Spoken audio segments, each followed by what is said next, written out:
Have you ever felt that inexplicable heaviness in your chest every morning? That gnawing sensation that something isn't quite right with our world? You're not alone. Millions of people are waking up to a disturbing reality. This world we live in might actually be hell itself. Not the fire and brimstone kind, but something far more sophisticated and sinister. Look around you. Wars rage endlessly, children starve while food rots in warehouses, and billions struggle in poverty, while a handful of elites hoard unimaginable wealth. We're told this is just how things are. But what if there's a darker truth behind it all? What if this reality isn't random chaos, but a carefully designed system of suffering? Ancient texts, particularly Gnostic writings, speak of our world being created not by a loving God, but by a deceptive entity they called the Demiurge, a false creator who imprisoned divine souls in material bodies. Sound far-fetched? Consider how today's systems keep us imprisoned through debt, endless work cycles, and manufactured desires. The evidence is everywhere, hiding in plain sight. Why do 26 people own as much wealth as the poorest 3.8 billion combined? Why do we produce enough food to feed everyone, yet millions die from hunger? Why does depression affect over 300 million people globally, despite our supposed progress? The matrix of control runs deeper than most dare to imagine. From the moment we're born, we're thrust into a system that profits from our suffering. Schools don't teach us to think critically. They train us to be obedient workers. Media doesn't inform us. It distracts us. Religion doesn't liberate us. It often keeps us docile with promises of future rewards. Think about your own life. The crushing weight of bills, the endless cycle of work, the constant anxiety about the future. We're told this is normal. But there's nothing normal about spending your entire existence serving a system that feeds off your energy and vitality. The most brilliant aspect of this prison: most inmates don't even realize they're incarcerated. We've been conditioned to accept our chains as comfort, our limitations as safety, and our suffering as necessary growth. But deep down, in those quiet moments when the distractions fade away, don't you feel that something is fundamentally wrong? What I'm about to share with you isn't just another conspiracy theory. It's a carefully researched exploration into the true nature of our reality, backed by ancient wisdom, modern science, and the undeniable patterns of human suffering that surround us. Some will call this perspective dark or negative. But facing the truth, no matter how uncomfortable, is the first step toward real freedom. As you continue watching, you'll understand why that heaviness you feel isn't your imagination. It's your soul recognizing its prison. The truth about our world is more shocking than any fiction, and once you see it, you can never unsee it. But knowledge, as terrifying as it might be, is the key to breaking free. And breaking free is exactly what we're going to explore together. The prison we live in isn't built with concrete and steel. It's constructed from time itself. Time isn't just passing. It's consuming us, controlling us, and keeping us trapped in an endless cycle of work, debt, and despair. But what if I told you that time itself is part of the deception? Think about how time rules every aspect of your existence. The alarm clock that jolts you awake, the deadlines that chase you, the calendar that dictates your life. We're all racing against time. But have you ever asked yourself, racing toward what? The system has turned time into a weapon, making us prisoners of schedules, routines, and artificial urgency. The ancient Egyptians understood something profound about time that we've forgotten. Their god Thoth wasn't just a keeper of wisdom, he was a master of time. They knew that whoever controls time controls reality itself. Today, that control has been perfected to an art form. Your entire life is measured, divided, and sold back to you in segments: working hours, leisure time, Retirement years? Look at how the system uses time against us. We spend our youth studying for a future that never comes, our adult years working for a retirement we might never reach, and our final years regretting the time we've lost. It's a perfect trap. You're always chasing tomorrow while today slips through your fingers. But here's where it gets even more sinister. The anxiety you feel about time isn't natural, it's programmed. Every culture before the Industrial Revolution had a different relationship with time. They lived in cycles, not deadlines. The constant stress about running out of time is a modern prison designed to keep you producing, consuming, and most importantly, suffering. Consider this. Why do we accept spending most of our waking hours doing things we hate? Because we're told that's just how life is. We've been convinced that trading our time for survival is normal. But there's nothing normal about spending 40+ years of your life serving a system that profits from your misery. The evidence of this temporal prison is everywhere. Notice how time seems to slow down when you're suffering and speed up during moments of joy. That's not coincidence, it's design. The system wants you to experience every second of pain while rushing through any pleasure that might wake you up to your captivity. What's even more disturbing is how this prison perpetuates itself through generations. We pass these time-based chains to our children, teaching them to fear the clock, respect the calendar, and sacrifice their present for a future that's designed to keep them enslaved. We've become willing participants in our own imprisonment. But perhaps the most brilliant aspect of this temporal cage is how it creates the illusion of progress. We're told that humanity is advancing, that things are getting better. Yet look around, the same patterns of suffering repeat themselves decade after decade. The names and faces change, but the prison remains the same. The truth is, we're not moving forward, we're running in circles. And with each lap, the walls of our prison grow stronger. But understanding this trap is the first step to breaking free from it.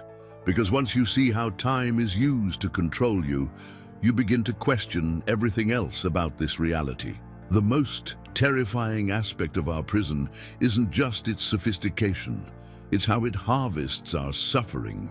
Every tear, every moment of despair, every sleepless night of anxiety generates energy that feeds something beyond our comprehension.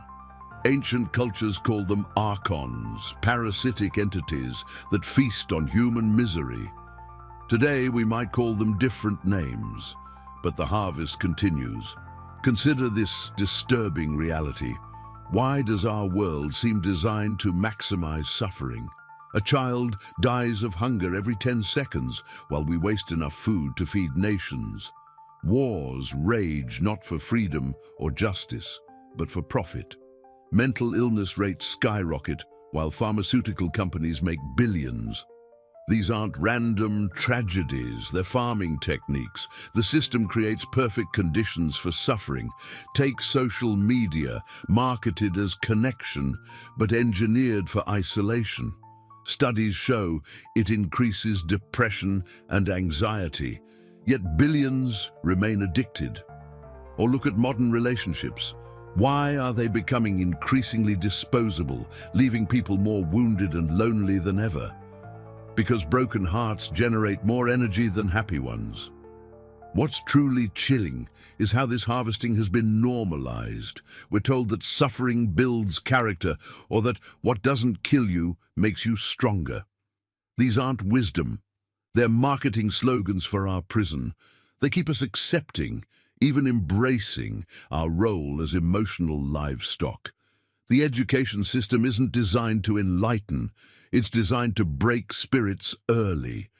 Children learn to suppress their creativity, conform to arbitrary rules, and accept authority without question. By the time they reach adulthood, most have forgotten they were ever free. They become perfect generators of the specific frequency of misery the system requires. Think about your own life. Those nights lying awake worried about bills, those moments of crushing loneliness, that constant underlying anxiety, it's all being harvested. Your suffering isn't just happening to you, it's being collected, processed, and consumed. Every panic attack, every broken dream, every moment of desperation feeds the machine. The wealthy elite aren't just hoarding resources, they're conducting the orchestra of global suffering. Wars, economic crashes, manufactured scarcity, these are all instruments in their symphony of pain, but they're just middle management. The real beneficiaries exist in dimensions beyond our perception, feeding off the energy of billions of imprisoned souls. Here's what they don't want you to know. Your pain has value, not to you, but to them. That's why the system is designed to keep you just comfortable enough to stay alive, but miserable enough to keep producing their precious energy. It's a farm, and we're the crop they're harvesting. But understanding this harvest is crucial because it reveals something they desperately want to hide: our power. If our suffering feeds them, then our joy, our awakening, our rebellion must starve them. This is why genuine happiness is so rare, why spiritual awakening is ridiculed, why real human connection is being systematically destroyed. The prison isn't just containing us, it's farming us. And once you understand this, you begin to see why certain choices feel so impossible, why breaking free seems so hard. The system isn't just restricting you, it's feeding off your every attempt to escape. The most powerful truth I can share with you is this: awakening from this prison isn't just possible, it's already happening. You feeling that something's wrong, questioning reality, finding this video, these aren't coincidences. They're cracks in the prison walls, and through these cracks, light is pouring in. The system's greatest fear isn't our rebellion, it's our awakening, because an awakened soul can't be harvested. Think about those rare moments of pure joy, genuine love, or deep peace. Notice how they feel untouchable, how the world's chaos seems distant. That's your natural state. That's what they've been hiding from you. The evidence of this great awakening is everywhere, though the system tries desperately to hide it. More people are rejecting traditional power structures. Communities are forming based on consciousness rather than consumption. Ancient wisdom is resurging, teaching us what we've forgotten about our true nature. But here's the crucial part. Awakening isn't about escaping this world. It's about transforming it. Every time you choose love over fear, creativity over conformity, or consciousness over consumption, you're weakening the prison's foundations. You're not just saving yourself, you're helping free everyone else. The first step is recognizing your own power. That emptiness you feel, it's not depression, it's your soul demanding freedom. That recurring desire for something more. It's not greed. It's your spirit remembering what you really are, those moments of inexplicable joy. They're glimpses of your true nature breaking through. Here's what they don't want you to know. You're not just a prisoner, you're a key.